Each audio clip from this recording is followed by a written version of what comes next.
Hoy vamos a analizar con Nahuel Miranda el que va a ser el último baile, el último torneo de Joachim Löw como seleccionador alemán.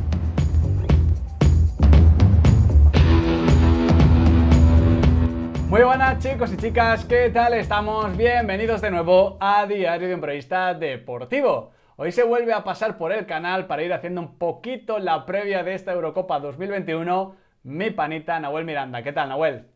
¿Qué tal? ¿Cómo estamos? Con ganas de Eurocopa, ¿eh? Ya se va notando Hombre, el picorcito.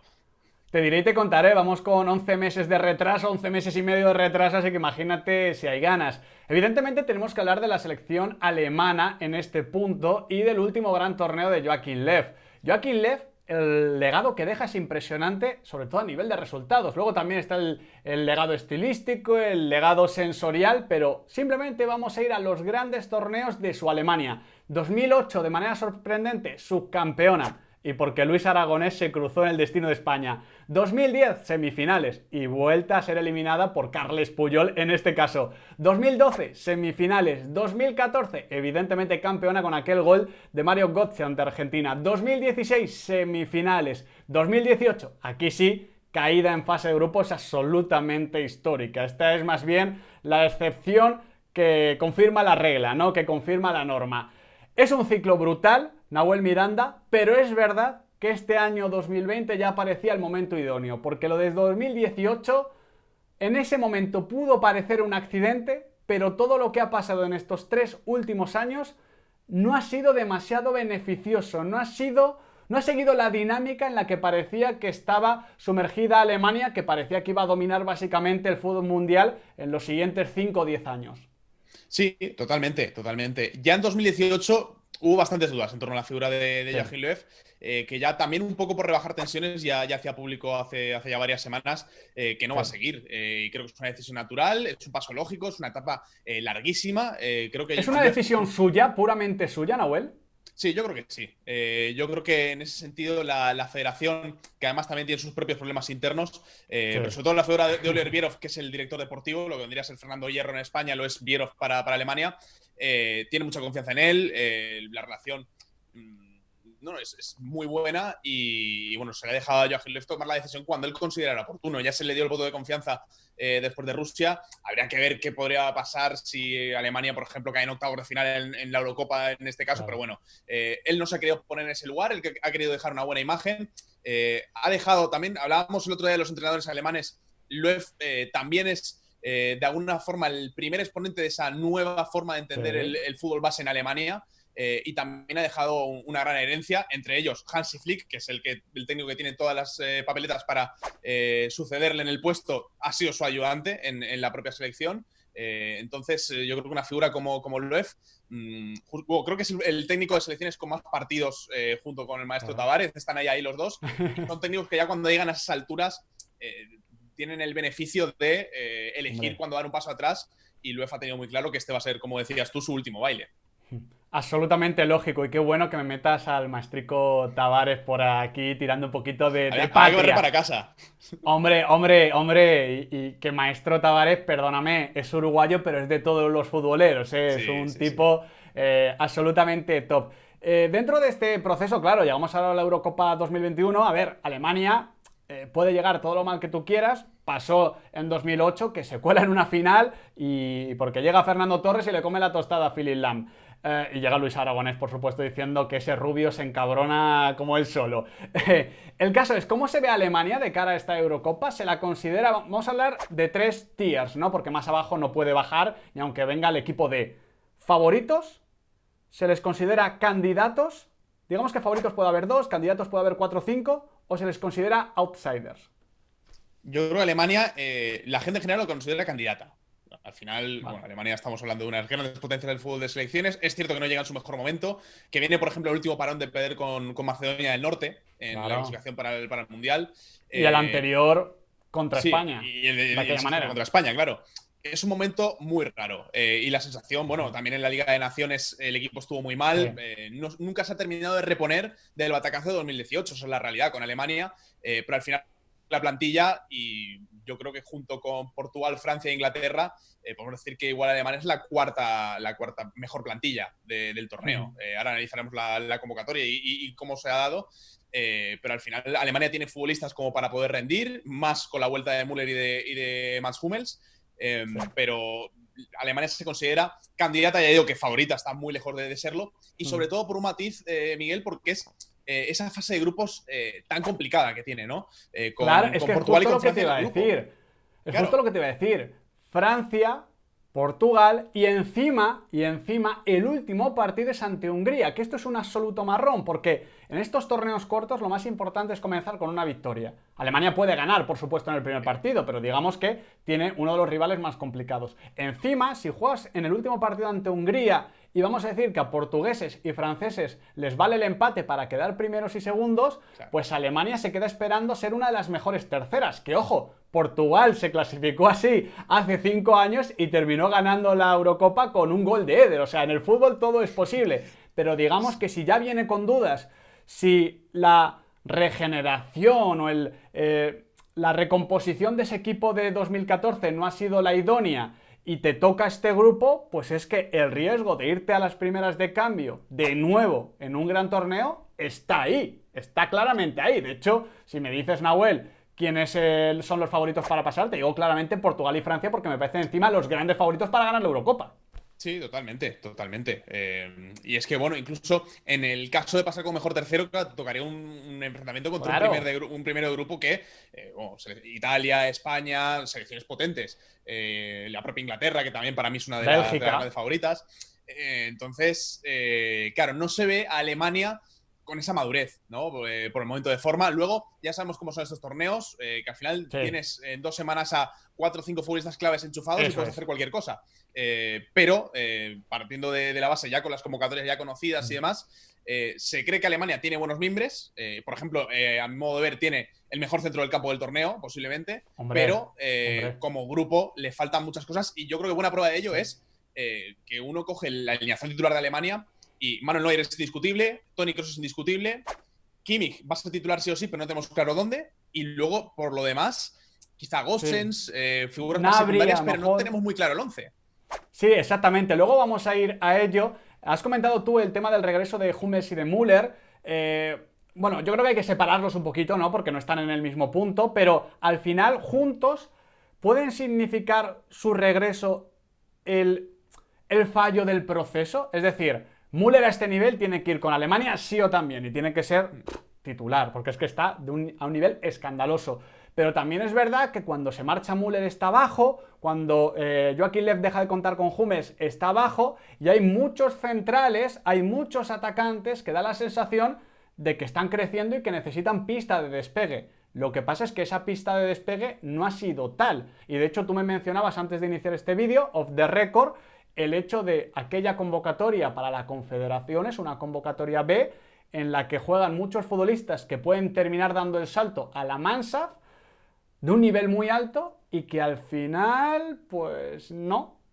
No, totalmente. Al final de aquella lista de 22, solo hay 8 futbolistas que están en esta convocatoria, pero al final la convocatoria de la Copa Confederaciones en 2017 no era una convocatoria pensada para el año siguiente, que también hay futbolistas como Goretzka, por ejemplo, que estuvieron también en Rusia, sino que está pensada precisamente para esta Eurocopa, para preparar ese relevo generacional con una experiencia en un torneo de élite. Además, si no me equivoco, Nahuel, también estaba la Eurocopa Sub-21 en ese momento. Eso con Arnold, si no me equivoco, haciendo una auténtica exhibición sí, en aquel creo que también estaba Leroy europeo. Sané, que al final Sí. se queda fuera de Rusia, pero bueno, con futbolistas de primerísimo nivel. Y ahora uno ve la Sub-21 de Alemania y está varios pasos por detrás, como hemos visto en la fase de grupos, a pesar de que se han Claramente. metido.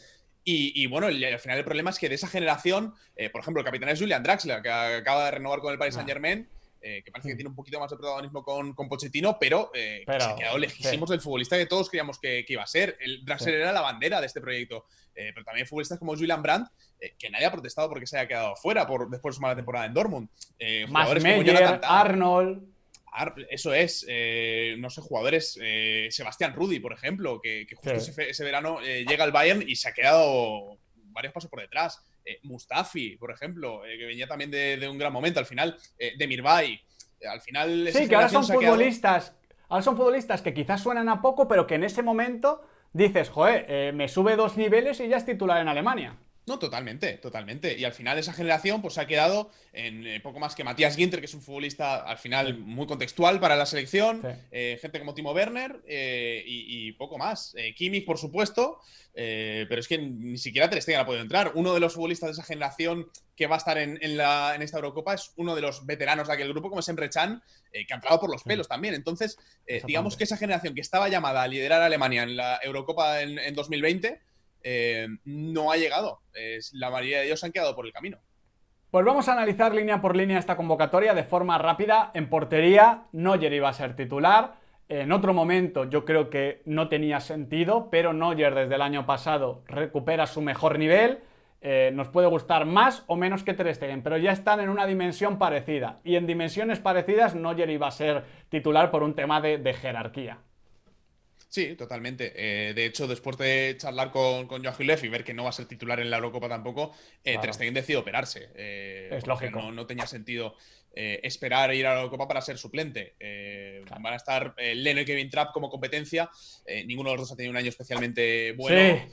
Entonces, mejor que Neuer no se constipe, por favor. Sí. Porque Leno, madre mía, qué año. Que hubo una época donde Alemania exportaba porteros alemanes a todos los clubes. Bueno, de hecho, en aquella etapa es cuando recién llega Leno al Arsenal, Kevin Trapp estaba en el Paris Saint-Germain, sin ir más lejos, y otros ejemplos de grandes porteros de Bundesliga. Y esa generación parece que se ha ido cortando y bueno, Manuel Neuer sigue siendo el gran titán en la portería de Alemania.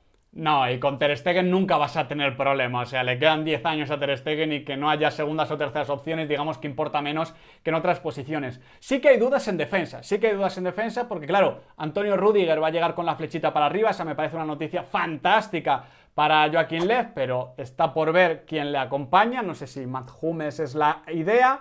Y luego los laterales también generan dudas, ¿no? Pueden ser Klostermann y Gosens, pero hemos visto a Felix Max, hemos visto a Emre Can jugando como lateral, hemos visto muchos nombres, incluso intentos de nacionalización para mejorar esas posiciones y al final ninguna garantía.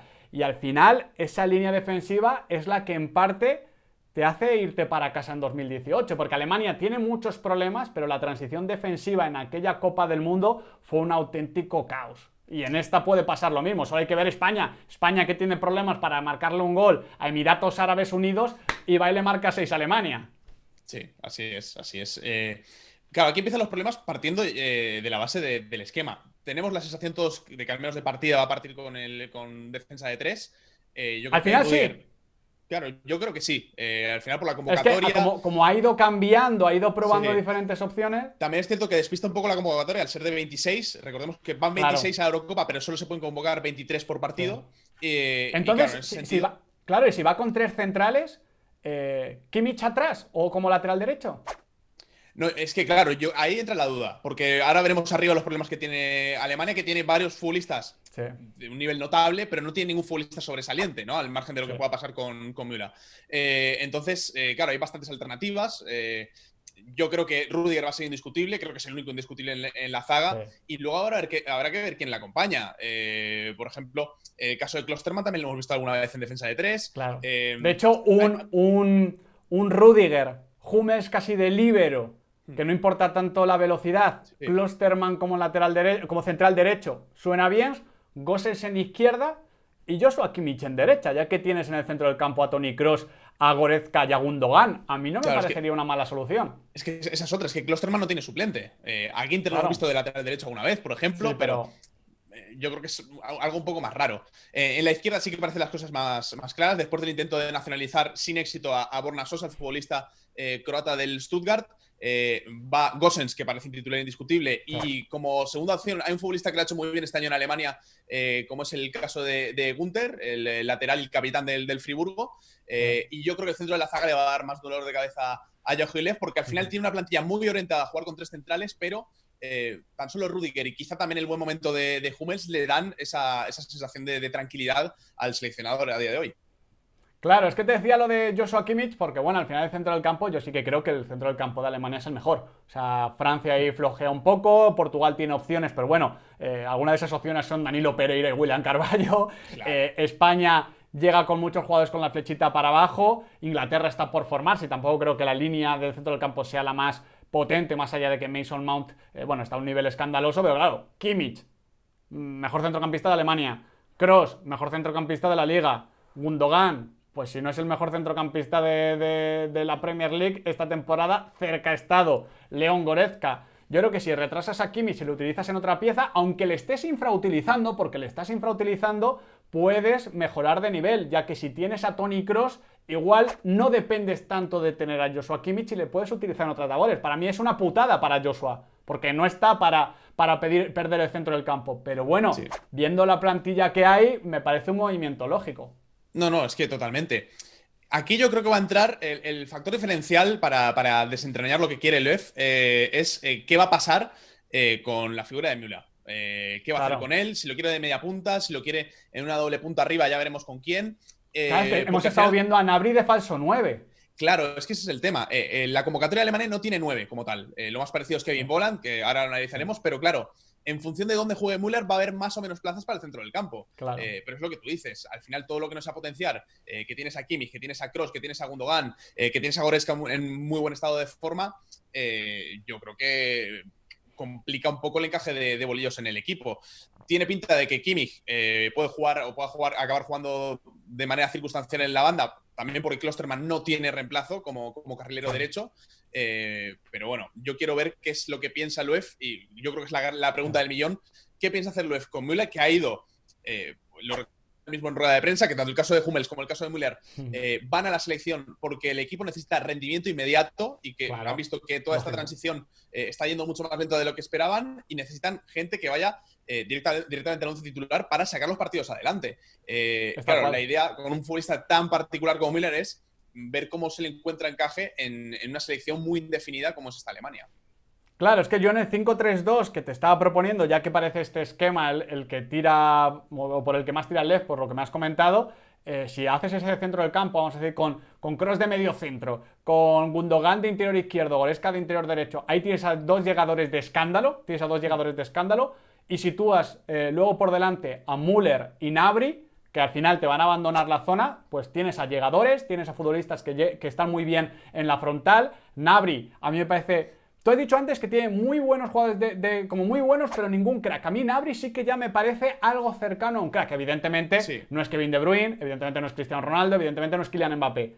Pero en el nivel inmediato, yo creo que en un torneo corto sí puede hacer algo parecido. Entonces ahí Gnabry y Müller me parecen complementarios. Es verdad que te estás dejando fuera a Kai Havertz, te estás dejando fuera a Timo Werner, que al final no es 9, pero también te podría hacer eso. Te estás dejando fuera a Leroy Sané, que claro, es que tampoco ha tenido el año más productivo. Y te estás dejando fuera, como tú decías, a Kevin Volland, que al final es un jugador que viene con la flechita para arriba. Ya sabes que yo en esto creo una barbaridad. Cuando hablo de España, defiendo, por ejemplo, a Gerard Moreno, defiendo a César Azpilicueta, defiendo a Marcos Llorente, este tipo de jugador que viene en forma. Y Kevin Volland con el Mónaco lo está haciendo de escándalo. Es un jugador de menos posibilidades técnicas, pues que el Kai Havertz de turno, que el Gnabry de turno, etcétera, pero oye, siempre ha tenido muy buen desmarque hacia portería, necesita muy poquito tiempo para cargar el disparo. A mí me parece más una opción B para el banquillo, teniendo en cuenta lo que ha apostado Joachim Löw por Serge Gnabry como falso 9, que ha sido prácticamente una de sus certezas, pero claro, como está reconstruyendo sobre la marcha, igual el primer partido no funciona esto del falso 9 y en el segundo te mete a Kevin Volland arriba. Correcto. Y al final, por ejemplo, en el caso particular de Sané, es que da la sensación de que el esquema tampoco le ayuda mucho a él. Claro. Sané, que fue, recordemos, la baja más sensible en la convocatoria para el Mundial. Todo el mundo criticó a Löw por no llegar a Sané después de su mejor temporada como profesional. Luego se ha caído bastante. Pero bueno. Y tuvo razón, Y tuvo razón la gente porque se extrañó Regate en aquella Copa del Mundo 2018, una barbaridad. Sí, totalmente. Yo estoy contigo en que Müller y Gnabry deben ser dos certezas para esta Alemania. Y luego ver por quién apuestas. Timo Werner, yo creo que es el futbolista de toda la convocatoria que ha estado de forma respecto a lo que es su nivel. Pero también Werner, a lo largo de toda su carrera, ha sido un futbolista de rachas, de marcar 10 goles en 5 partidos y luego estar 3 meses sin anotar. Es algo que le ha penalizado mucho en el Chelsea, al final por la etiqueta con la que llegas, de 9 de la selección y no haber estado a la altura de las expectativas en todo el año, pero que al final, en un torneo corto, como venimos diciendo, Miguel, es que puede destaparse y puede ser la gran figura de Alemania perfectamente. Tiene esa irregularidad que a mí me hace dudar bastante. Entonces, como te decía, yo creo que Müller, veremos en qué tipo de posición o cómo se reparten los roles, también junto a la figura de Gnabry.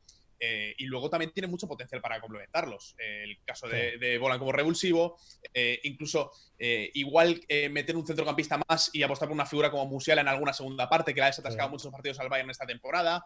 En definitiva, tiene recursos de sobra el UEF, pero certeza lo que son titulares indiscutibles, tiene muy poquitos. Ese es el punto. Alemania llega en un constante prueba y error, pero igual que España, pero con más materia prima. Entonces, igual rompe España y oye, y te gana la Eurocopa, pero veo más opciones de que de repente encajen las piezas en Alemania, porque además tienes esa estructura del Bayern para adaptarte a ella, ¿no? O sea, si tengo dudas, oye, voy a meter a cuantos más jugadores del Bayern mejor, a Goretzka, a Müller, a Gnabry y compañía, y así al menos, incluso Sané, yo que sé, como carrilero derecho, meter a futbolistas que se conozcan y así, digamos que esos automatismos y esas sinergias pueden ser un poquito más naturales. En todo caso, al final Alemania es ese huevo sorpresa de la Eurocopa. Igual cae como tercera en la fase de grupos de nuevo, e igual va creciendo sobre la marcha y termina siendo un peligro público como siempre ha sido Alemania, porque bueno, no hace falta recordar la famosa frase de Lineker.